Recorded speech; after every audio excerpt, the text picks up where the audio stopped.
Olá! O Ministério Público Federal lançou 10 medidas para aprimorar a prevenção e o combate à corrupção e à impunidade.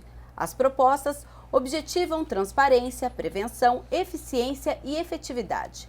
Elas são resultado da portaria número 50 de 21 de janeiro de 2015, assinada pelo Procurador-Geral da República, Rodrigo Janot. O documento permitiu a criação de comissões de trabalho compostas por integrantes da instituição com o objetivo de encaminhar sugestões de mudanças legislativas para implementar medidas de combate à corrupção. E para falar sobre elas, o Questão de Ordem de hoje discute com os vereadores Luiz Carlos Rossini, do PV, e Pedro Tourinho, do PT. Sejam bem-vindos. Eu vou começar com o vereador Rossini, que inclusive apresentou uma moção, um requerimento de aplauso por essa iniciativa. Vereador, gostaria que o senhor falasse um pouquinho do seu requerimento e sobre essa proposta do Ministério Público Federal. Ok. Primeiro, cumprimentar o vereador Pedro Tourinho, que está participando conosco aqui desse Câmara em Debate, você pela iniciativa, até para trazer e dar a oportunidade de a gente discutir um tema que é muito atual e de interesse de toda a sociedade. A Câmara aprovou na verdade esse requerimento de aplauso é uma manifestação política que a Câmara externou no sentido de apoiar as medidas propostas pelo Ministério Público Federal que visam aprimorar o sistema legal para prevenção e combate à corrupção. Então, num primeiro momento, obviamente o requerimento ele tem um efeito político para mostrar que a Câmara, como representante da população, entende que é necessário que o Brasil busque formas de melhorar o seu sistema de controle e evitar que a corrupção continue nessa forma como a gente tem visto no país, em todos os níveis. É bom lembrar que a corrupção ela é fruto de caráter e comportamento inadequado do indivíduo, mas ela floresce, ela cresce nas brechas da legislação. Então, o que o Ministério Público tem feito foi, a partir dessa comissão ou das comissões constituídas, analisar nosso arcabouço legal hoje, as leis que tendem a combater a corrupção e identificar pontos em que a legislação é frágil e que permite, muitas vezes, a procrastinação, vários embargos declaratórios, recursos, embargos infringentes, vários instrumentos que são disponibilizados que visam o processo não chegar a um final nunca, além de outras medidas, que é criminalizar a corrupção e tipificar a corrupção, principalmente de altos valores, como crime hediondo, responsabilizar partidos que se beneficiarem de recursos de natureza ilícita, como criminalizar Caixa 2 de campanha. Então, acho que essas medidas, elas visam tentar eliminar as brechas por onde campeia e dá início aos processos de corrupção. Então, o nosso mandato, tomando consciência disso, apresentou essa moção, que foi aprovada por unanimidade pela Câmara.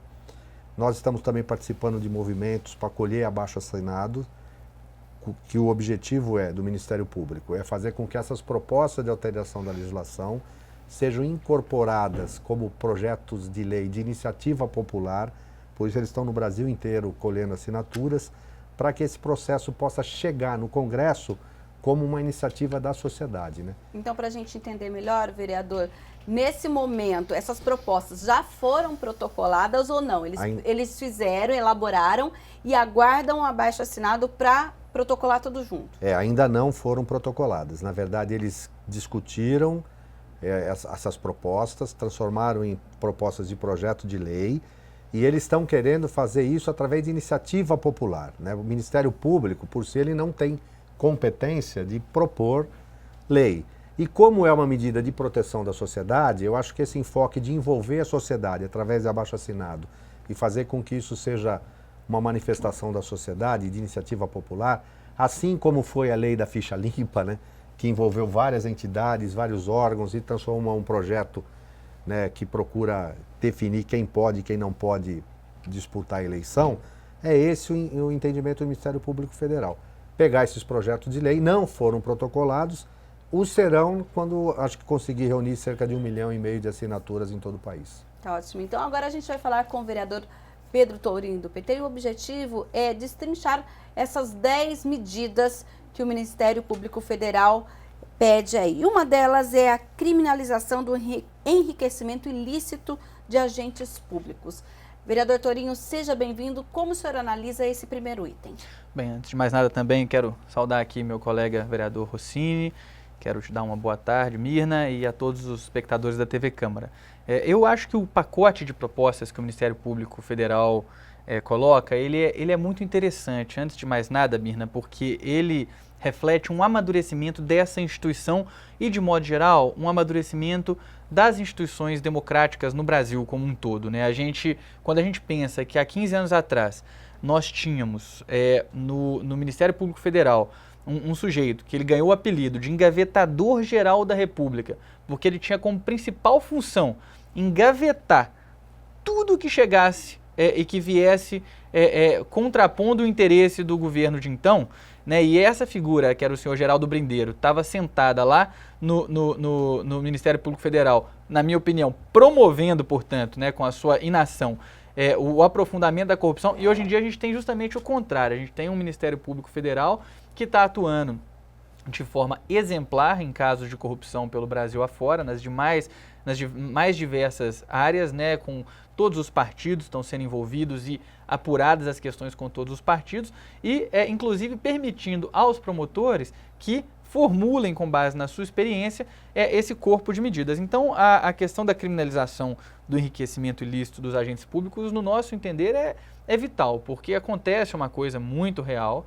que é o fato de que os agentes públicos nas mais diversas inserções, seja no parlamento, no poder executivo, dentro de estatais, né, eles acabam se beneficiando ao longo de carreiras inteiras de corrupção e colocam em nome de laranjas, fazem arranjos que não tornam clara a propriedade dos bens acumulados, mas passam a desfrutar de padrões de vida completamente incompatíveis com aqueles que seriam os decorrentes de uma maneira habitual, né, dos seus ganhos, como deveria ser. Então, essa questão eu entendo que é uma questão bastante importante. É evidente que existe uma necessidade de um cuidado sempre e a presunção de inocência, né? Tem uma coisa que eu acho muito interessante que a gente tem que trabalhar aqui quando a gente fala de corrupção, que é a gente fazer o combate à corrupção sempre fortalecendo o Estado de Direito e nunca enfraquecendo-o, né? Então a gente nunca pode abrir mão das questões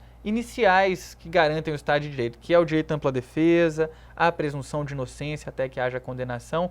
Porém, aqui no Brasil é notório que existe uma cultura do uso de instrumentos para abusar das vias que o sistema dá para as pessoas poderem se defender. Nós temos um exemplo, a meu ver, que é um vexame nacional, que é a situação do Mensalão Tucano, que é um escândalo de equivalente importância ao do Mensalão que envolveu o meu partido, o Partido dos Trabalhadores, e que envolveu o PSDB.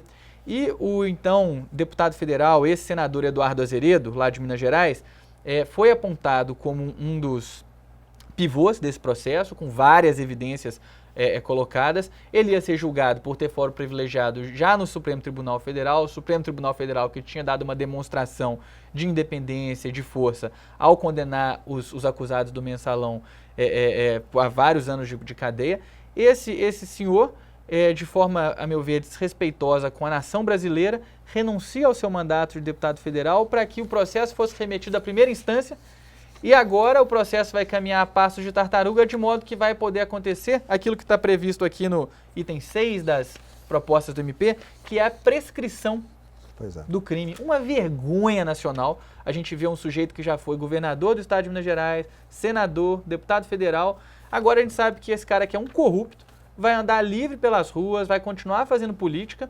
Por quê? Porque ele vai ter o crime que ele cometeu, certamente, eu acho que ele deve ter cometido, ele tinha que ser julgado, né? Ele vai poder prescrever, que é o quê? O que significa prescrever? Passou alguns anos, X anos, da ocorrência do crime, aquele crime não pode mais ser julgado. Uma coisa que não faz o menor sentido, né, vereador? Não, sem dúvida. Eu acho assim, ele citou um exemplo, mas existem vários. Só lembrando, só um minuto, vereador, que nós convidamos também o vereador Gilberto Vermelho do PSDB, que estava confirmado. No entanto, ele teve um problema de última hora e não pôde comparecer ao nosso programa. Pois não. Não, eu queria dizer o seguinte, ele citou um exemplo, mas existem vários que a gente conhece de políticos ou ocupantes de cargos públicos, às vezes não eletivos, né? Sim.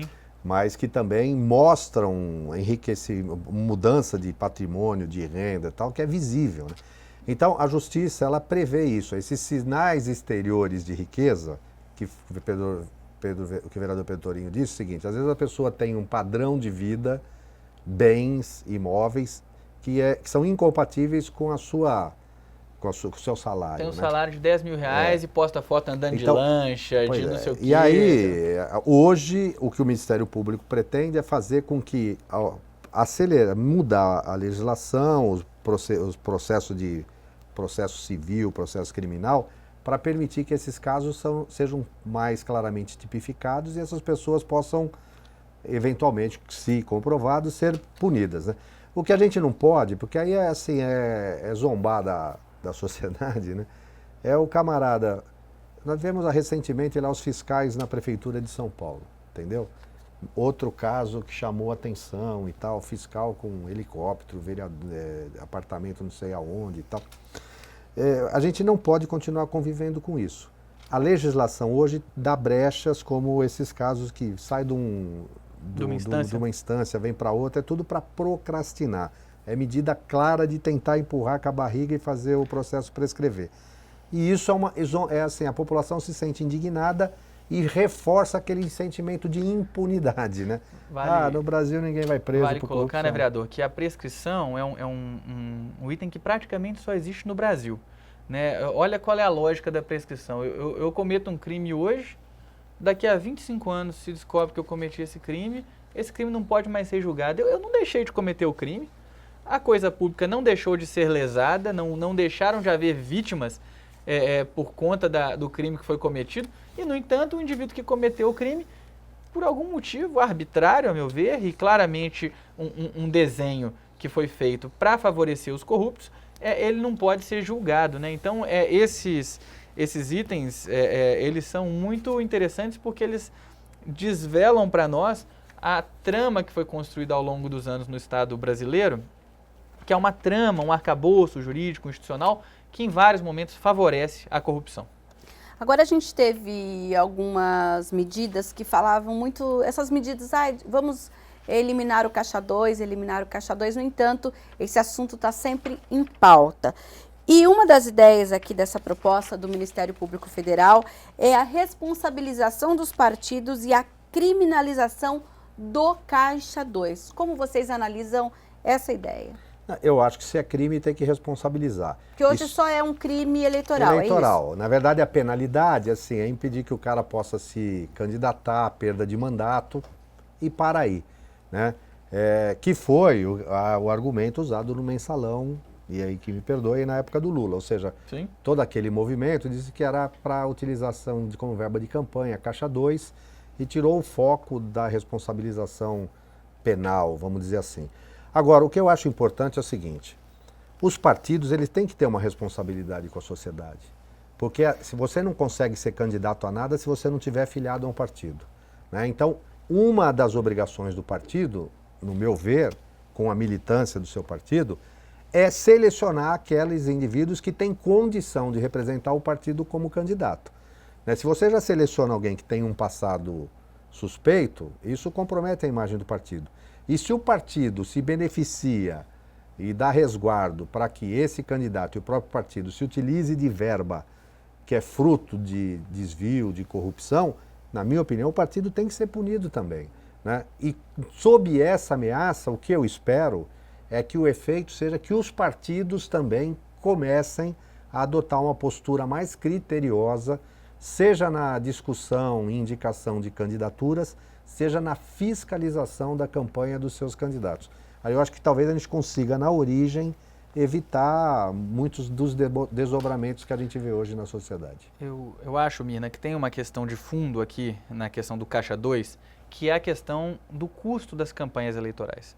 Com o aprofundamento, o aumento da relação entre o setores empresariais e o mundo político, cada vez mais o dinheiro passou a ser o principal determinante de quem se elege e quem não se elege, especialmente nas grandes eleições, nas grandes cidades.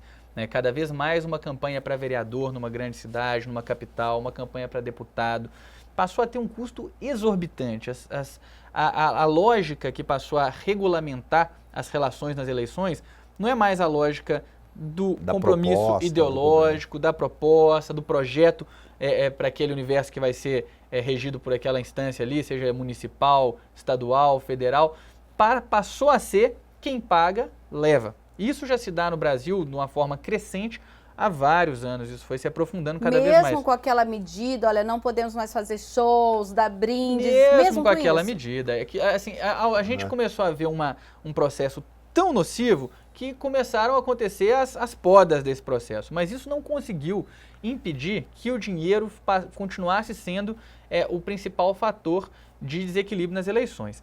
Com a medida recente do Supremo Tribunal Federal de proibir as doações empresariais às campanhas políticas, eu acho que a gente estabeleceu um marco novo. Porque como é que funcionava antes? As campanhas eram bem irrigadas por dentro, por políticos, por empresas, e ao mesmo tempo recebiam grandes quantias por fora, de caixa 2.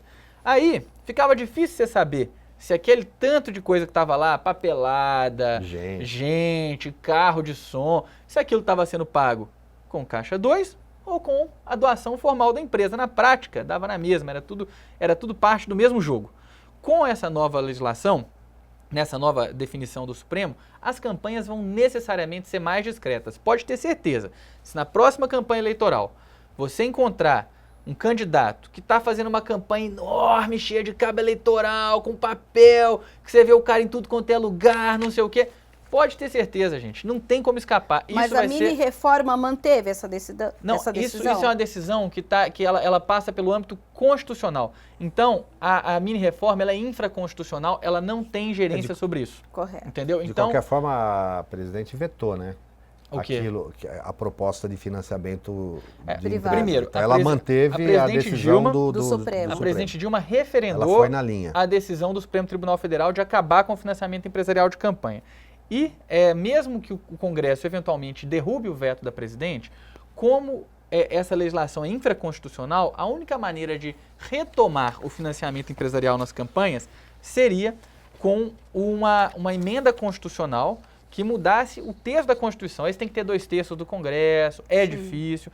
Então, eu acho que tem uma questão aí, eu concordo com o vereador Rossini, eu acho que os partidos têm sim que se responsabilizar cada vez mais, eu acho que todos os partidos já tiveram candidatos que fizeram muito caixa 2. Isso é uma coisa trágica.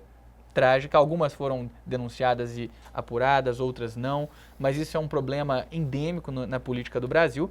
Agora, com a gente tentando fazer essa aposta, novamente, essa nova aposta em reduzir o papel do dinheiro nas campanhas eleitorais, a gente começa a poder vislumbrar novamente um outro jeito de fazer política, um outro jeito de fazer campanha. Igual eu falei, quando você vê um cara com uma campanha grande demais, papel demais, cabo eleitoral, suspeite, e aí o Ministério Público, os tribunais regionais eleitorais vão ter condições de aferir isso e vão poder caracterizar se houve caixa 2, porque certamente muita gente ainda vai continuar tentando fazer caixa 2 nessas campanhas. Aliás, eu queria só aproveitar que a fala do Pedro Torinho, assim, o Eduardo Jorge, o candidato a presidente do PV, ele se recusou formalmente a receber qualquer doação de empresa para a eleição a presidente que ele concorreu. E as dificuldades foram aí, né? Porque sem recursos você não tem visibilidade e tal, mas foi por uma questão de princípio. Com essa nova reforma, eu acho que você começa a igualar a disputa, né, para aqueles que têm condição de captar de alguma forma recurso, porque não vai poder mais, com aqueles que querem fazer uma campanha baseada em princípios. Então a gente vai para um breve intervalo e volta já já com Questão de Ordem. Não saia daí.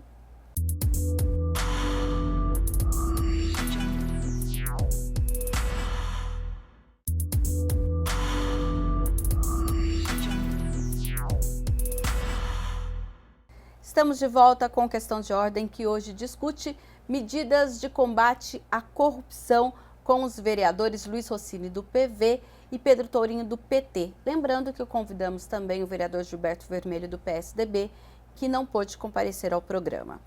Vereador, um outro item é aumento das penas e crime hediondo para corrupção de altos valores. Hoje a gente está vendo escândalos que se falam em milhões, bilhões. Essa medida é muito importante nesse processo? Sem dúvida. Talvez as pessoas não tenham noção das consequências que é o desvio de recurso público.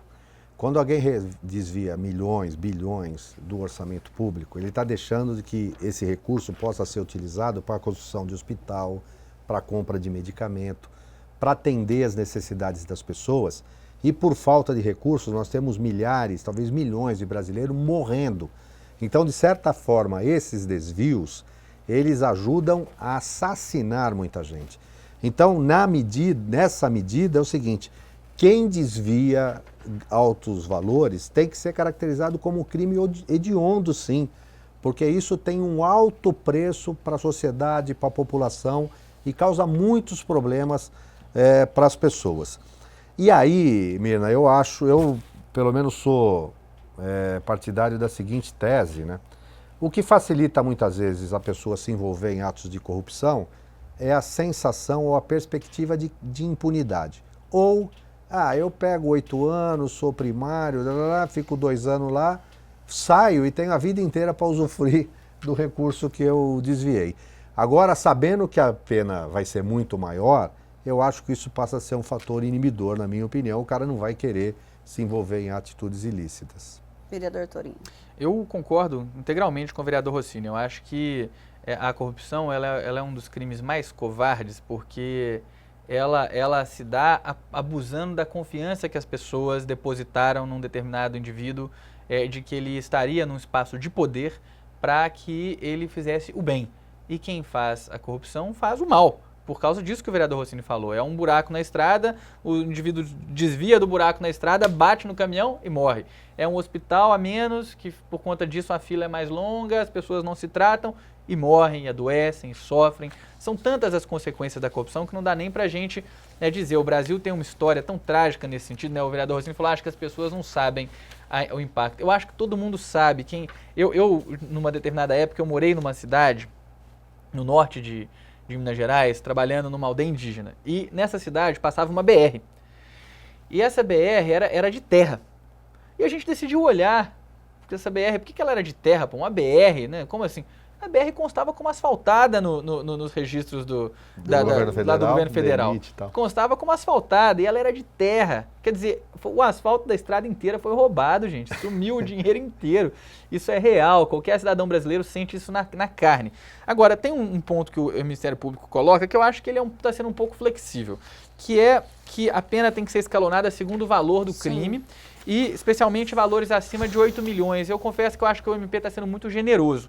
Porque eu acho que acontece nos municípios pequenos, nos municípios médios e até nos municípios grandes, muito desvio, muito roubo em valor menor e que nem por isso é menos prejudicial. Muitas vezes a gente vê os agentes da corrupção operando justamente dessa forma, para poder garantir que não vai ser nada muito escandaloso. O cara faz um contratinho aqui, 500 mil ali, 300 ali, um contratinho a colar, e aí às vezes gera outra brecha também. Sim, então, pega um desses contratos e vai lá e transforma isso. Eu acho que tem que caracterizar isso de forma mais tranquila. 8 milhões, a maior parte dos casos de corrupção do Brasil não vão aparecer com 8 milhões. Vai aparecer o quê? Casos de escândalo feito da Petrobras, do metrô de São Paulo, da Sabesp. São casos grandes. Agora, casos pequenos de âmbito municipal vão continuar passando despercebidos e eu acho que é nessa esfera pulverizada, diluída, nas pequenas repartições,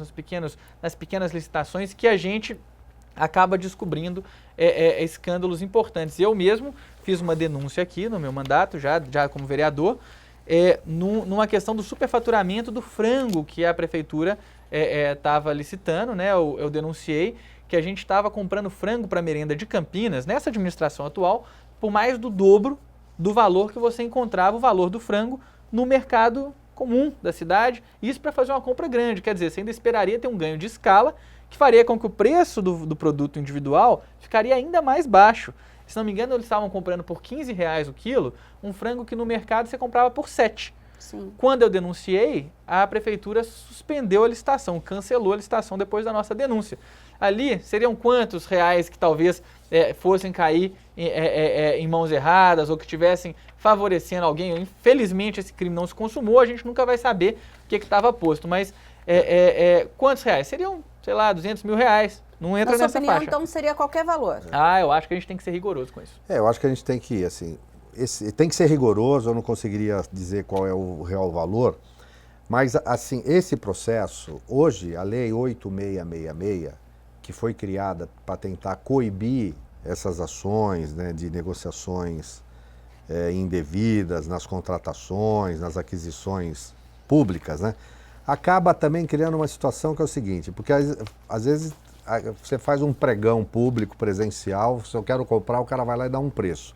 Se o cara acordou lá atrás com os outros, porque às vezes não é nem corrupção aqui, é um esquema das próprias empresas. Cartel, né? Falou, né? Um cartel. Cartel, acontece. Entendeu? Falou, aqui em Campinas eu que levo, você que vai não sei o que lá, ele vai lá e dá o menor preço, às vezes é um maior do que você comprar no mercado.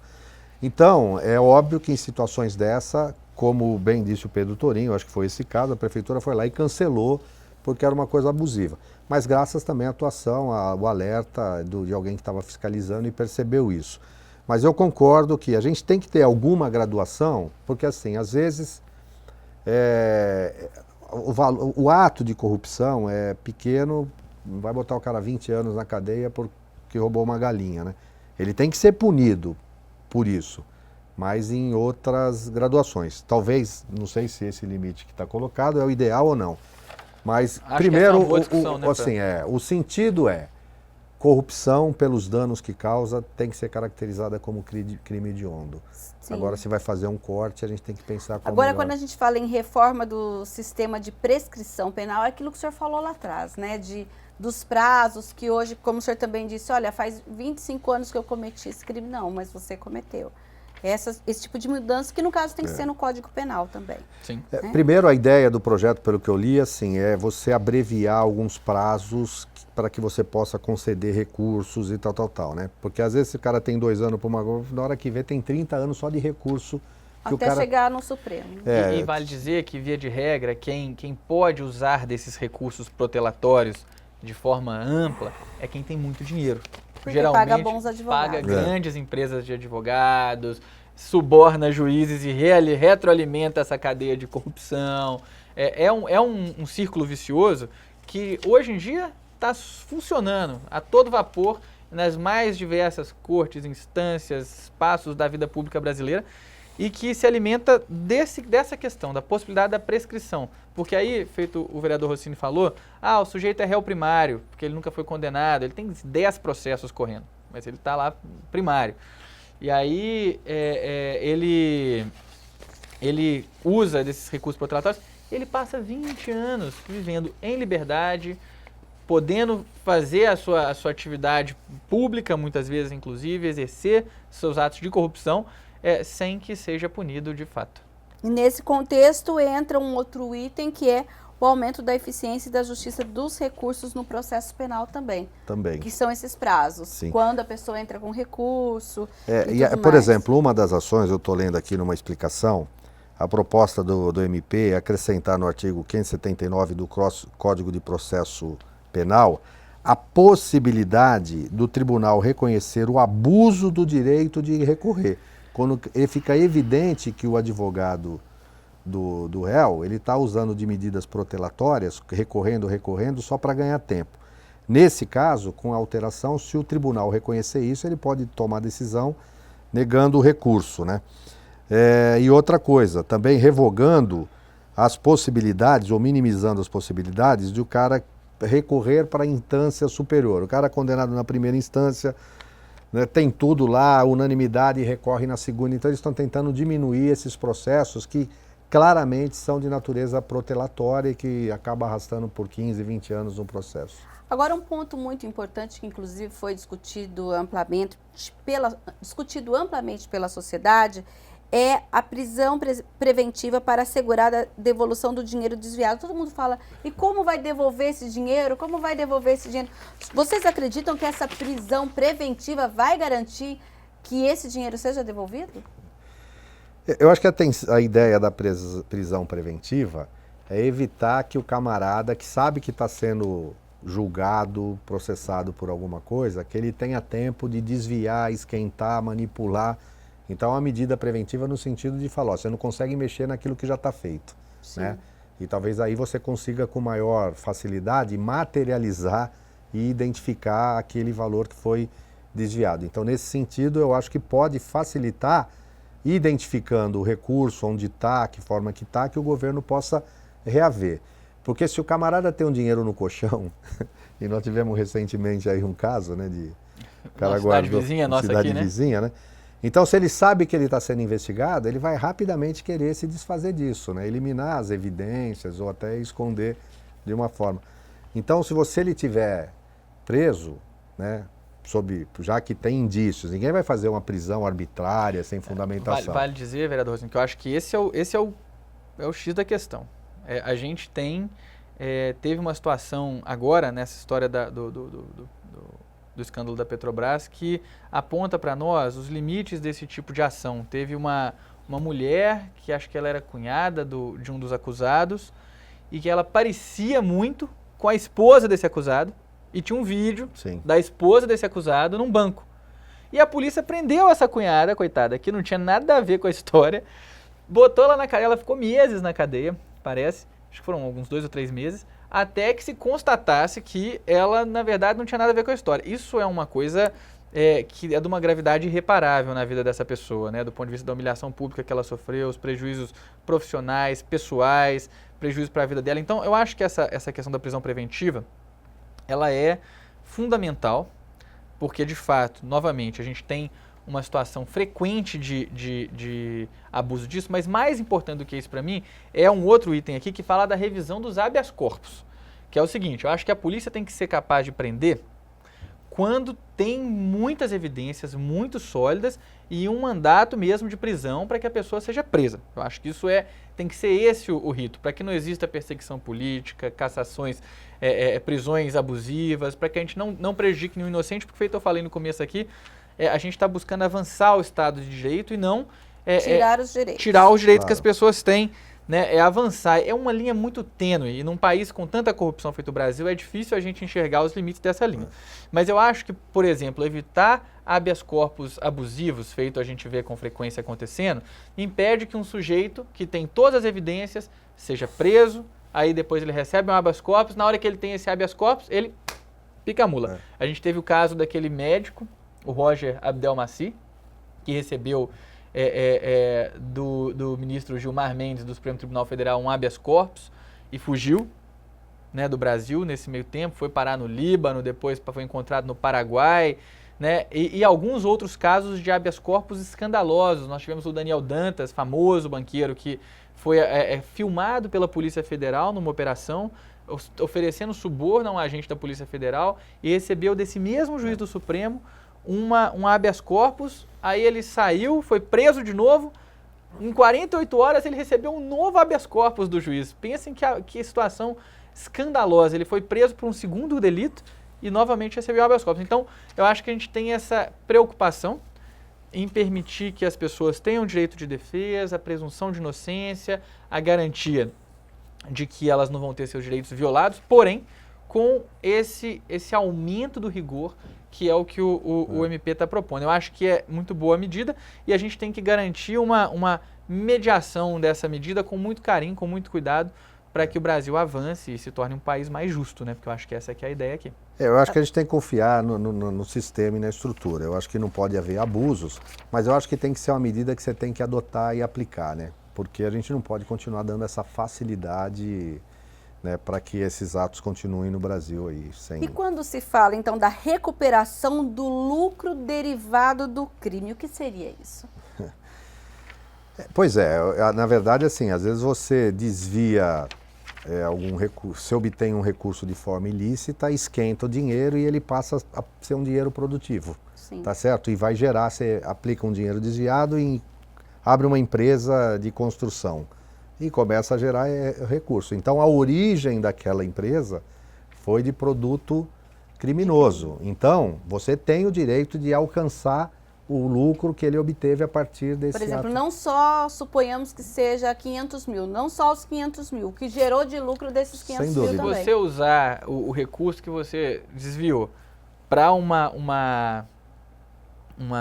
construir uma empresa, feito o Rossini falou, essa empresa começou suja, ela é objeto já de um processo corrupto e ela, claro, não pode continuar tranquila, Porque aí ele devolve os crescendo. 500 mil E continua com a empresa, não, Aí né? passa a ser um empréstimo, é uma coisa louca isso. E a gente, é interessante esse ponto pelo seguinte, novamente, né, no Brasil a gente tem cadeias inteiras, holdings inteiras de empresas que se alimentaram do crime na sua gênese e na sua construção. Então a gente tem diversas figuras públicas famosas, que são donas de cadeias conhecidas do público brasileiro, com grandes empresas, e a gente não tem como negar que quando você olha a história das pessoas, houve um determinado ponto em que essas pessoas passaram por um cargo público, se locupletaram e aí abriram impérios empresariais. Esses impérios não podem continuar na mão dessas pessoas, eles têm que ter o seu produto revertido para o bem público, porque foi esse que foi lesado. Com esse recurso, talvez o poder público tivesse a chance de fazer outros investimentos e gerar riqueza de outras formas, com outras fontes e para o interesse público e não para o interesse privado daquele sujeito que se locupletou. Tá certo. Então nós vamos para mais um intervalo e na sequência, saiba como você aí em casa pode ajudar nesse combate à corrupção. A gente volta já já.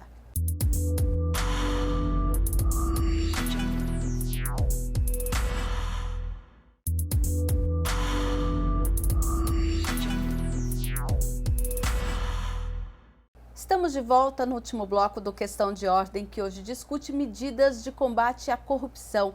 Esse movimento foi lançado pelo Ministério Público Federal e a partir de agora a gente vai saber como você pode participar. Vereador Rossini, o senhor que apresentou esse requerimento de aplauso e está trabalhando aqui na cidade para que Campinas também possa apoiar o movimento. Como as pessoas que estão em casa podem trabalhar para isso? Primeiro, por exemplo, nós estamos disponibilizando o próprio site do STF, ele tem apresentado essas 10 medidas contra a corrupção e a possibilidade de você baixar e assinar um abaixo-assinado. Do MPF, né? MPF, perdão, Ministério Público Federal. Se quiser, por exemplo, entrar em contato com o nosso gabinete no 3736-1710 ou através do e-mail luizrossini@campinas.sp.eleg.br, depois deu um jeito de botar o GCzinho aí, né? Sim. Ou entrar, ligar para a Câmara, a gente pode disponibilizar a forma de participar. Nos dias 18, 19 e 20, vai ter um ônibus da cidadania do Ministério Público Federal, que ele vai ficar em Campinas, dia 18, na Lagoa do Taquaral. No Portão 1. No Portão 1, Sim. né? Com as listas do abaixo-assinado, com mesinhas, etc., para pegar a adesão ao abaixo-assinado das pessoas que frequentarem esse local e nos demais dias aqui no centro da cidade, em outros 2 pontos, que é uma forma de dar visibilidade, é um ônibus, as pessoas, depois a gente vai divulgar esses locais também.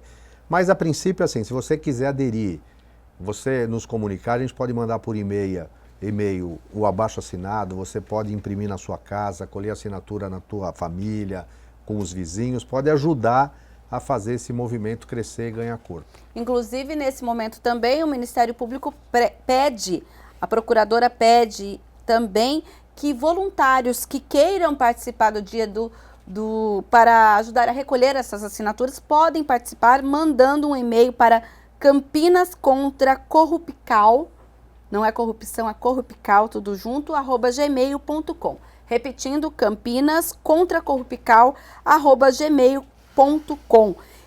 De acordo com a carta da procuradora, a doutora Elaine Menezes, um período mínimo de 2 horas já será de grande ajuda para esse movimento. E aqui na Câmara, vereador Pedro Torim, como o senhor acredita que os gabinetes possam participar também desse movimento? Bem, acho que mais do que falar só dos gabinetes, viu, Mina? Eu quero só colocar uma coisa para quem nos assiste na TV Câmara, que cada um pode combater a corrupção como um agente ativo da corrupção. Hoje em dia a gente tem diversos instrumentos de transparência, disponíveis na internet. Então a gente tem site da transparência do governo federal, da prefeitura municipal, do governo estadual, das grandes empresas públicas, a Sanasa, a Indec, todas têm um portal da transparência. E mesmo nós, vereadores, usamos esse portal, que é uma conquista, né, que não foi fácil conquistar isso, não existia essa obrigação desse tipo de transparência até recentemente, né? Então a gente mesmo usa para poder fiscalizar o poder público, e todo cidadão pode ser um agente fiscalizador. Então, a primeira coisa que eu queria colocar é que todo cidadão pode montar uma ONG, juntar um grupo de amigos que quer lutar contra a corrupção e começar a fazer isso, dedicar um pedaço do seu tempo para fiscalizar, fuçar, achou alguma coisa? Vai no Ministério Público, o Ministério Público está lá para poder defender o seu interesse. Nós temos que, enquanto cidadãos, começar a usar mais desse instrumento do Ministério Público, inclusive cobrar do poder público que ele financie melhor o Ministério Público, garanta aos promotores condição de trabalhar, porque muitas vezes os promotores ficam assoberbados com tanta coisa quanto eles têm, né? Então essa questão é muito importante. Uma outra questão é que o cidadão saiba que não tem, feito eu falei, pequena corrupção e grande corrupção.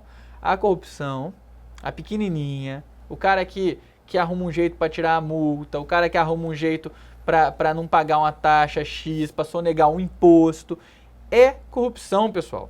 Então, a gente tem que começar também, cada um, assumindo para si uma postura de mais ética com o trato da coisa pública, né? Não dá para o cara vir protestar na rua contra a corrupção quando o cara é um sonegador de imposto. O imposto que ele sonega é idêntico ao dinheiro que o político desvia do hospital, porque ele está sonegando um imposto para ele, ficando para ele com o dinheiro daquele imposto, que ia ser usado no hospital.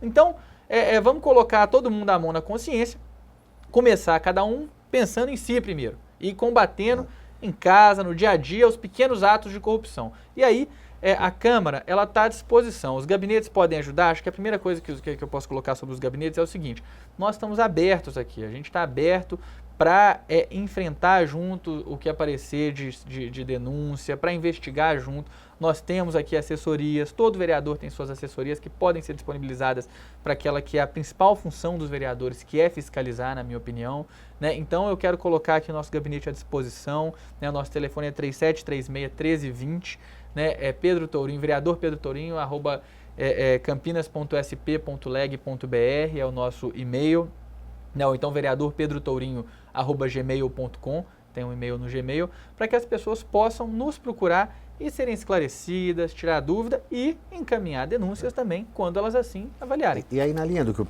vereador Pedro Tourinho falou, eu queria aqui saudar e assim elogiar e dar um exemplo de uma iniciativa feita pelo padre Luiz Roberto de Lácio, que no domingo retrasado, numa missa, ele pela segunda vez, ele lançou um movimento que chama Lava Brasil, eu quero meu país limpo. E num gesto simbólico, ele lava a bandeira do Brasil. E na pregação dele e na fala dele, ele estimula os cristãos católicos, os participantes da comunidade, né, que ele atua, a adotarem uma postura, e ele fez o referencial de São Francisco de Assis, mas adotarem uma postura de falar assim: nós somos responsáveis por combater a corrupção. Primeiro, mudando os nossos hábitos, nosso estilo de vida e evitando essas práticas que o vereador acabou de dizer. Se nós quisermos acabar com esse mal, a gente tem que começar de pequenas atitudes. E aí a gente vai criar condições também para uma hora cobrar e atingir essas maiores aí que deixam todos horrorizados. Vereador, a gente está falando aqui de um abaixo-assinado também. Esse abaixo-assinado, para as pessoas, às vezes, elas falam: eu estou passeando, eu não posso assinar. Ela tem que estar com que documento para poder preencher e ter validade essa assinatura? Na verdade, assim, ela tem que saber pelo menos o número do RG dela.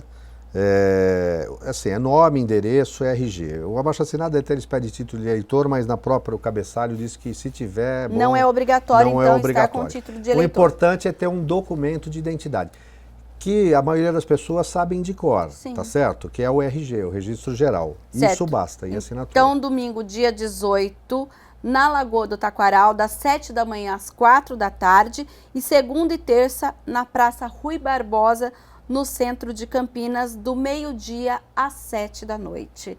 É isso aí, então todo mundo assinando e passando esses dias tem como também através do site do Sim. Ministério Público Federal. Enquanto não se conseguir atingir 1%, né, dos eleitores do país, que é cerca de 1,5 milhão de assinaturas no abaixo-assinado, esse movimento ele continua. Campinas está recepcionando, a Câmara está ajudando a promover, divulgar esse movimento do Ministério Público Federal. Há outras entidades em Campinas que também estão apoiando e adotando iniciativas próprias. Nós tivemos no fim de semana passada numa feirinha aqui no Castelo, na feira, no Balão do Castelo, ali próximo ao Bar 1º de Abril, né? Montamos uma barraca, centenas de assinaturas foram coletadas. No outro sábado no Cambuí, então a gente vê várias iniciativas acontecendo. Independente dessa data, enquanto tiver disponibilizado no site do MPF, Ministério Público Federal, a campanha continua e a gente pretende fazer com que isso se transforme num projeto de lei de iniciativa popular. E independente da barraca, o senhor também está colhendo essas assinaturas, é isso? Também. Aliás, assim, eu vou mandar, o Pedro Torinho já se disponibilizou, mas eu vou mandar para todos os gabinetes do vereador, né, uma cópia do abaixo-assinado. Vou pedir o apoio dos vereadores. Porque aí é bom porque o munícipe que não conseguir ir em nenhuma dessas duas atividades e quiser assinar o abaixo-assinado, sabe que ele pode vir aqui à Câmara, procurar o gabinete do vereador Rossini, procurar o meu gabinete e assinar, né? Aí é bom que o cara que gosta do PV vai lá assinar com o vereador do PV, aproveita para tomar um café. Não tem partido. Não, que gosta do PT, vai no do PT. É todo mundo que realmente tem um compromisso com essa iniciativa, se oferecendo para poder colher as assinaturas. Ótimo, então, e você que nos assiste pode procurar a Câmara Municipal de Campinas, um dos gabinetes, inclusive dos vereadores Pedro Tourinho e Luiz Rossini, para assinar esse abaixo-assinado. O Questão de Ordem fica por aqui e, na sequência, continue com a programação da TV Câmara Campinas. Até um próximo programa.